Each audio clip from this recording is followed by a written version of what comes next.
हे दोस्तों, नेहा ई ट्यूटोरियल में आपका स्वागत है। आज की इस वीडियो में हम आपको ओएसआई मॉडल के बारे में सारी इन्फॉर्मेशन डिटेल में देने वाले हैं। सो फ्रेंड, क्या होता है ओएसआई मॉडल? इन 1970 जब कंप्यूटर नेटवर्क का ग्रोथ काफ़ी अधिक होने लगा, तब नेटवर्क को क्रिएट करने और नेटवर्क को मैनेज करने में कॉम्प्लेक्सिटी बढ़ने लगा, क्योंकि इस समय अलग अलग प्रकार के ऑपरेटिंग सिस्टम के बीच में नेटवर्क क्रिएट किया जाने लगा तथा साथ ही बहुत सारे कंपनियों के द्वारा किया जाने वाले नेटवर्क डिवाइसों को भी नेटवर्क को क्रिएट करने में उपयोग किया जाने लगा। दोस्तों, हम कह सकते हैं जैसे जैसे नेटवर्क में ग्रोथ होने लगी वैसे वैसे नेटवर्क क्रिएट करने में दिक्कत बढ़ने लगी, जिसके कारण नेटवर्क क्रिएट करने तथा नेटवर्क को मैनेजमेंट करने में प्रॉब्लम होने लगी। इस प्रॉब्लम को आइडेंटिफाई करने के लिए ओएसआई ने इस 1978 में नेटवर्क स्पेसिफिकेशन का एक सेट प्रस्तुत किया, जो विभिन्न डिवाइसों को नेटवर्क में जोड़ने के लिए नेटवर्क आर्किटेक्चर का वर्णन करता था। इसके बाद 1984 में आईएसओ इंटरनेशनल स्टैंडर्ड ऑर्गेनाइजेशन ने इस मॉडल का रिवीजन प्रस्तुत किया, जिसे ओपन सिस्टम इंटरकनेक्शन मतलब ओएसआई रेफरेंस मॉडल कहा जाता है। सो फ्रेंड, क्या होता है ओएसआई मॉडल?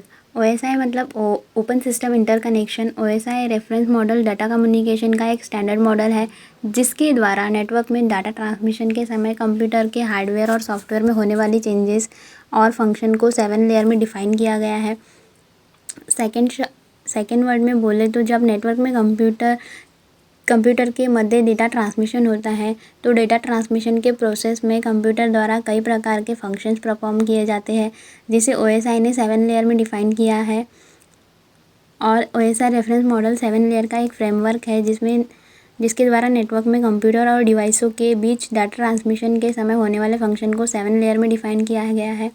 दोस्तों, ओपन इंटरकनेक्शन का मीनिंग होता है ऐसा नेटवर्क कनेक्शन जिसमें विभिन्न कंपनियां द्वारा बनाए जाने वाले कंप्यूटर और नेटवर्क डिवाइसों के आपस में इंटरकनेक्ट किया जा सके और एक ही नेटवर्क में सभी को कनेक्ट किया जा सके। वास्तव में ओएसआई ओपन इंटरकनेक्शन का एक स्टैंडर्ड मॉडल है, जो नेटवर्क कम्युनिकेशन के लिए एक इंटरनेशनल स्टैंडर्ड बना चुका है, क्योंकि विभिन्न प्रकारों के नेटवर्क डिवाइसों को बनाने वाली सभी कंपनियां अपने प्रोडक्ट को बनाते समय ओएसआई रेफरेंस मॉडल का ही अनुपालन करता है। सो फ्रेंड, आप जानते हैं कि ओएसआई मॉडल में जो लेयर्स होती है उनके बारे में। ओएसआई रेफरेंस मॉडल में 7 लेयर का एक फ्रेमवर्क होता है, जिसके द्वारा नेटवर्क में कंप्यूटर के डिवाइसों के साथ मध्य डेटा ट्रांसमिशन में होने वाले फंक्शन को 7 लेयर में डिफाइन किया गया है। उसमें फर्स्ट लेयर है फिजिकल लेयर। ये ओएसआई मॉडल का फर्स्ट लेयर है, जो पूरी तरह हार्डवेयर से संबंधित होता है। इसका मेन वर्क डाटा को बिट टू बिट ट्रांसमिट करने का होता है। नेटवर्क में एक नोड से दूसरे नोड में ट्रांसमिट होने वाले बिट के ट्रांसमिशन के लिए रिस्पॉन्सिबल होता है। देन सेकेंड लेयर है डेटा लिंक लेयर। यह ओएसआई मॉडल का दूसरा लेयर है, जो नेटवर्क में एक नोड से दूसरे नोड तक डेटा को फ्रेम के रूप में ट्रांसमिशन के लिए रिस्पॉन्सिबल होता है।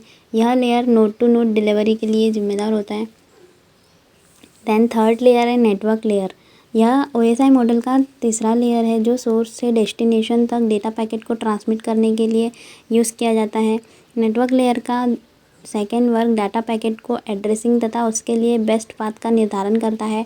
नेटवर्क लेयर में मुख्य रूप से राउटर काम करता है, जो डेटा पैकेट के साथ पाथ का निर्धारण करता है। Network layer source to destination delivery के लिए यूज़ किया जाता है। देन फोर्थ लेयर है transport layer. Transport layer source से डेस्टिनेशन तक डेटा पैकेट को ट्रांसमिट करने के लिए यूज़ होता है। नेटवर्क लेयर का और दूसरा काम डेटा पैकेट की एड्रेसिंग तथा उसके लिए बेस्ट पाथ का निर्धारण करने का होता है।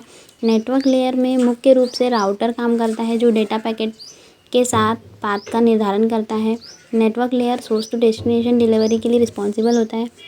इसमें फिफ्थ लेयर है session layer. Session layer OSI model का फिफ्थ लेयर है, जो डिवाइसों के बीच होने वाले कनेक्शन के लिए रिस्पॉन्सिबल होता है। दूसरे शब्दों में सेशन लेयर का मेन कार्य डिवाइसों के बीच में होने वाले कनेक्शन को कंट्रोल करने के लिए किया जाता है। सेशन लेयर डायलॉग कंट्रोल और सिंक्रोनाइजेशन के लिए रिस्पॉन्सिबल होता है। देन सिक्स लेयर है प्रेजेंटेशन लेयर।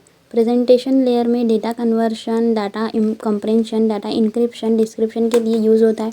प्रेजेंटेशन लेयर का मेन वर्क नेटवर्क में डिवाइसों के बीच होने वाले ट्रांसमिशन में डेटा के कमेंट को नियंत्रण करने का होता है। इस लेयर में डेटा को एनकोड तथा डिकोड भी किया जाता है। साथ ही डेटा को इनक्रिप्ट एवं डिक्रिप्ट भी किया जाता है। देन जो इसमें लास्ट लेयर होती है एप्लीकेशन लेयर। एप्लीकेशन लेयर सबसे अपर लेयर होती है। इसका मुख्य कार्य नेटवर्क सर्विसेज को एक्सेस करने के लिए एप्लीकेशन प्रोग्राम को इनेबल करने का होता है। एप्लीकेशन लेयर के माध्यम से प्रोग्राम नेटवर्क सर्विस तथा उसके रिसोर्स को एक्सेस करता है। दूसरे शब्दों में एप्लीकेशन लेयर को नेटवर्क सर्विस और एप्लीकेशन के बीच इंटरफेस का कार्य भी करता है। सो फ्रेंड, इस वीडियो में हमने OSI मॉडल के 7 लेयर को एक्सप्लेन किया। आई होप आपको ये वीडियो अच्छी लगी होंगी। वीडियो अच्छी लगी हो तो कमेंट करके ज़रूर बताएं, और अगर आप मेरे चैनल पर नए हैं तो चैनल को सब्सक्राइब करके बेल आइकन ज़रूर प्रेस कीजिए। Thanks for watching.